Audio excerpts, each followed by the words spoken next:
Now let's go over how to use moving averages to perform technical analysis. Moving averages are one of the most popular overlays used by traders. They are shown as colored lines overlaid on your chart, which represents the average price of a stock over a selected period of time.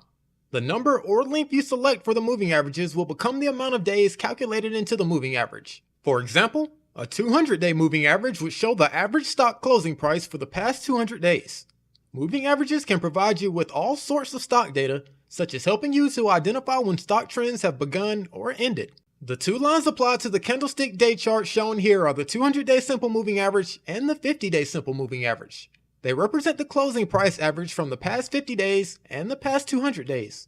You can see that the 50-day moving average appears to be much more volatile than the 200-day. The more days calculated into the moving average, the less the line will appear to move. The shorter the time period that is selected for the moving average, the more signals the line will generate. The 200-day moving average is considered to be one of the best for determining a stock's long-term trend. If a stock's candles are closing above the 200-day moving average, it is typically considered to be in a bull market. If closing below the 200-day moving average, this is usually a sign that the stock is in a bear market.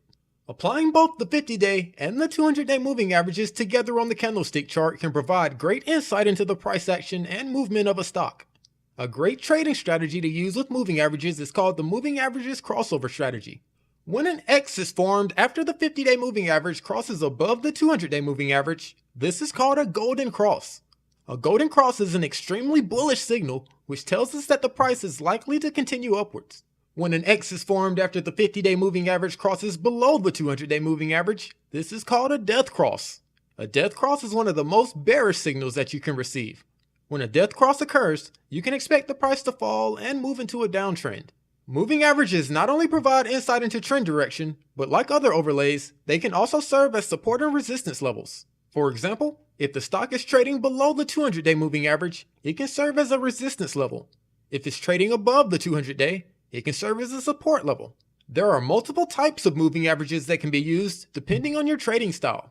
These can include simple moving averages, variable, exponential, triangular, and more. The main difference between the various types of moving averages is the weight that's applied to the most recent trading data. Most people just use simple moving averages, but others such as exponential moving averages are available as well. Exponential moving averages are calculated similarly to simple moving averages, but gives more weight to the more recent time periods. This actually provides more accurate data and responds faster than simple moving averages. Using moving averages is a reliable and proven strategy. If you didn't know any other indicator or overlay and only spent your time mastering moving averages and candlestick patterns, you could still be successful at trading. But with that being said, always combine them with other indicators. So now let's take a look at an example of moving averages applied to our candlestick chart.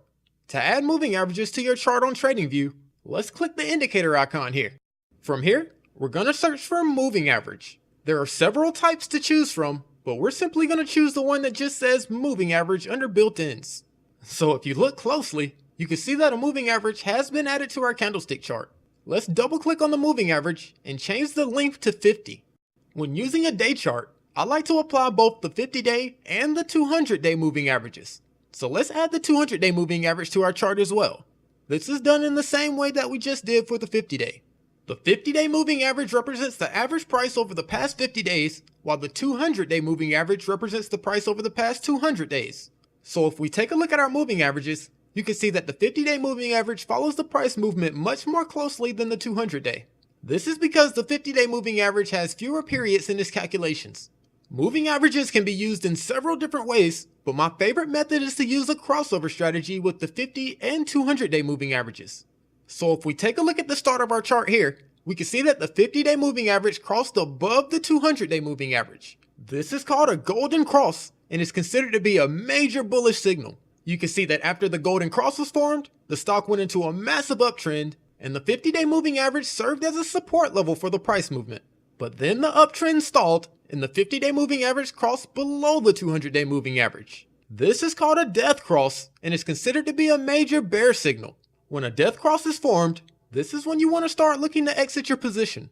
As the stock moves into a downtrend, both the 50-day and the 200-day moving averages will now serve as resistance levels. But once the trend reverses and the 50-day goes back above the 200-day moving average, this would be the time to re-enter the stock. So that's a brief overview of how I like to use moving averages for trading. I'll see you in the next video.